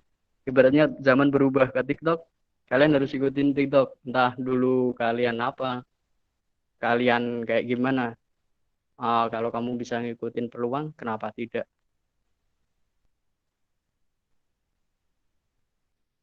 Udah? Oke. Ada pertanyaan lagi? Oke, karena yang di kolom chat cuma Mas Rizky Nur, ini dari Mas Tata nih, dari Pak Dirut. Silahkan Mas Tata mau bertanya. Akhir, mau salam mau ya? Enggak ada ya. Ini ada mau salam juga nih di sini nih. Dapat gitar. Dapat gitar ya Mas Hanif. Oke. Jadi gini Mbak, kan mungkin kita nih di usia muda kan banyak keinginan tuh mau buka bisnis apa gitu kan. Terkadang kita juga terkendala dengan beberapa faktor, mungkin dari biaya atau modal atau tempat ataupun partner. Nah, di sini saya pengen bertanya itu, ini bebas sih yang mau jawab, Mas Hanif atau Mbak Alvina. Menurut Mbak nih atau Mas, baiknya tuh kita tuh kalau buka usaha tuh sesuai passion. Yang saya kan ini olahraga. Apakah saya harus buka bisnis itu yang berhubungan dengan olahraga, atau pilihan kedua tuh peluang pasar? Karena kan kita melihat peluang pasar itu misalkan di yang saat ini yang sedang ramai itu, sedang happening, misalkan soft drink kayak gitu kan. Hanya passion situ, kita nggak senang di situ, tapi ada peluang. Sedangkan olahraga ini agak sedikit segmennya. Jadi pertanyaannya, apakah kita untuk saat ini di usia muda, apakah sebaiknya mengikuti passion kita dulu atau mengikuti peluang pasar? Nah, begitu sih pertanyaannya. Mas Hanif dan Mbak Alvina, mungkin bisa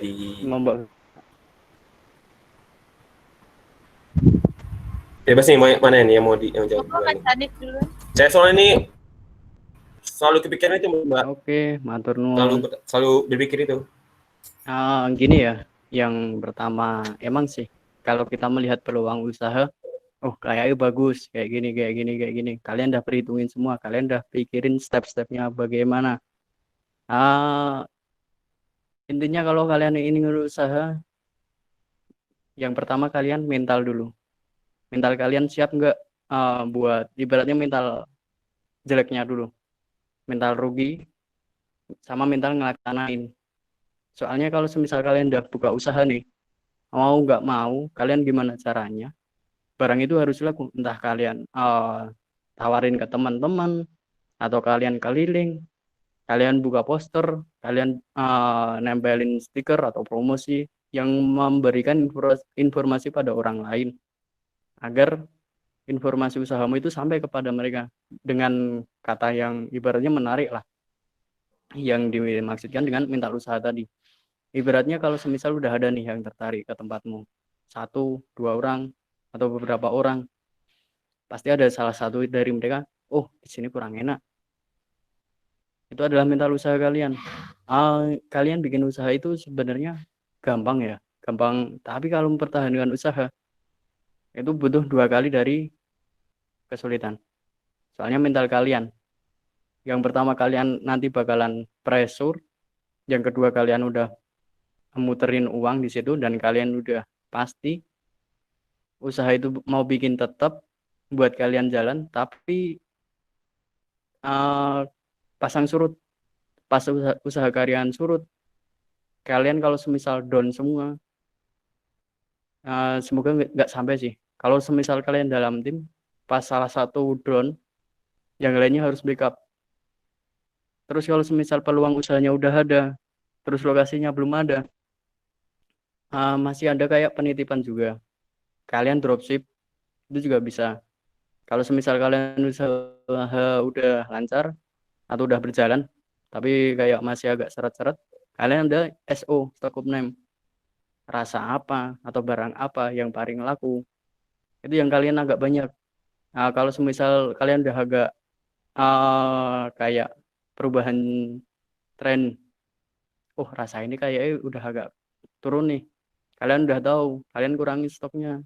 Rasa yang baru ini yang agak laku, kalian agak gencarin. Jadi kayak kalau semisal kamu pertama kali modal nekat sama mental usahamu, itu yang paling dimainkan sama yang relasi atau komunikasi. Gimana cara kalian menawarkan, gimana cara kalian bertahan, kalian beradaptasi, seperti itu. Monggo, Mbak Vina. Ini yang tadi tentang kamu mau buka milkshake ya? Apa gimana sih tadi? Passion atau peluang? Iya, peluangnya tuh maksudnya dalam arti pasar tuh banyak yang milih itu daripada passion kita, Mbak.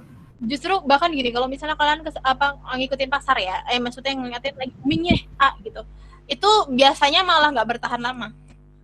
Karena kayak teman-teman Sandi juga ada yang lagi booming tuh milkshake, terus dia buka lah di dekat kampus 3 kan, pakai gerobak kayak gitu. Tapi akhirnya kepentok tuh kena corona, akhirnya tutup. Jadi kalian kalau misalnya open bisnis, emang kalian siap modal segitu, berarti siap untuk melepaskan modal segitu. ya. Jadi kalau misalnya kalian modal 1 juta, jangan langsung mindset 1 juta akan jadi 10 juta. Enggak. Kalian harus siap dulu mental, kalian modal 1 juta berarti kalian siap untuk kehilangan 1 juta itu. Ya, karena di bisnis itu, seninya bisnis itu up down, kita nggak pernah tahu. Kemudian kalau passion atau peluang, kalau saya sih suggest di passion dulu. Kenapa? Karena gini, ngejalanin bisnis kalau misalnya udah gini, ngejalanin bisnis itu kan kita perlu detail produk ya. Kalau kita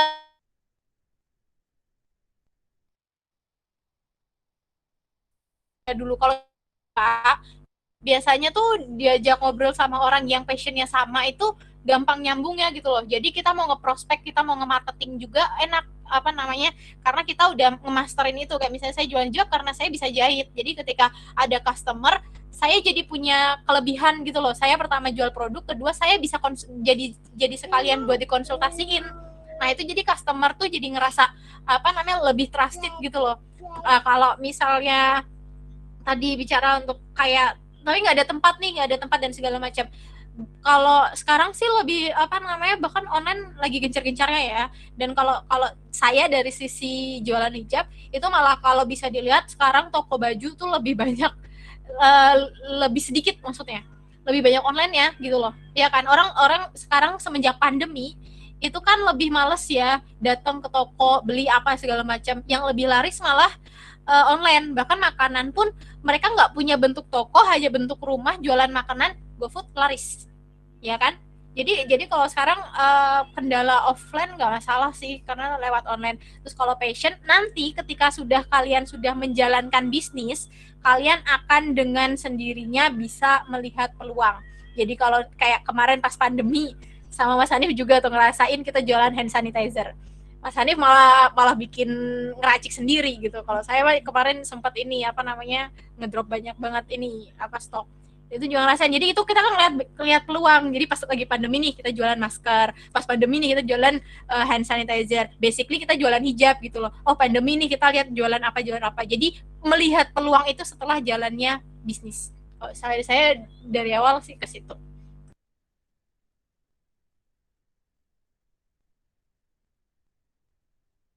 Temu nih satu mindset baru, mental yang penting. Siap, makasih Mas.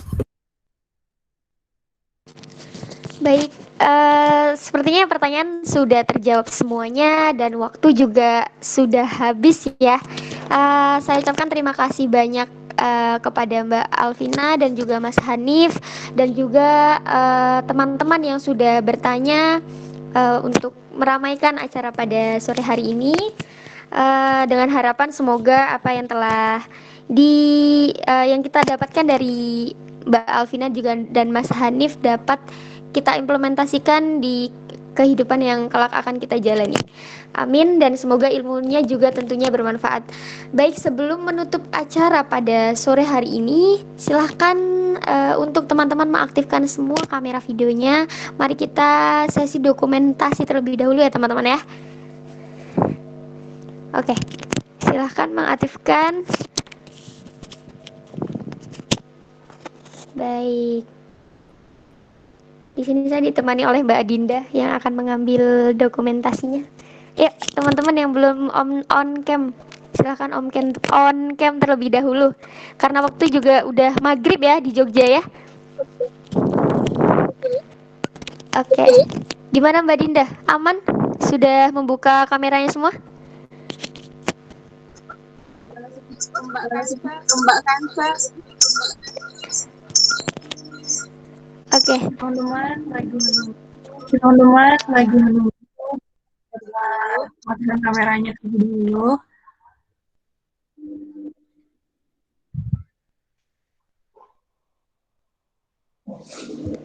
Oke, silakan Mbak Dinda diberi aba-aba. Oke, boleh.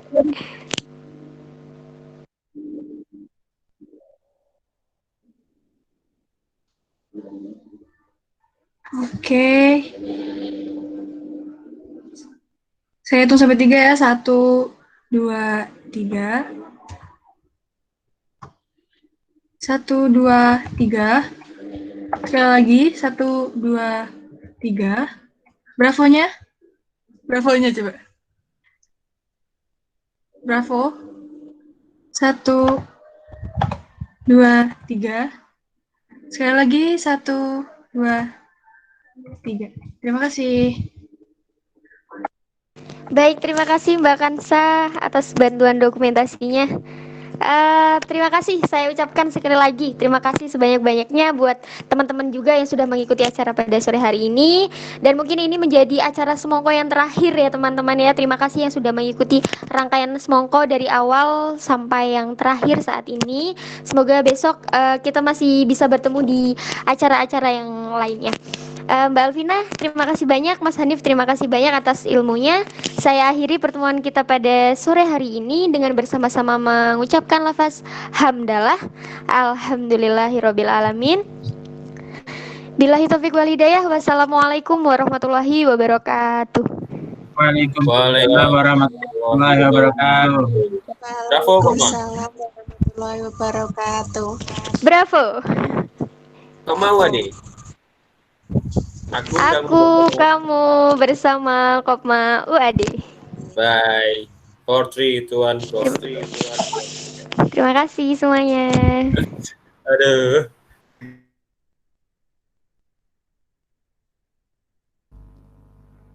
Close the door. Mas Rizky. Hei, siapa itu? Aku.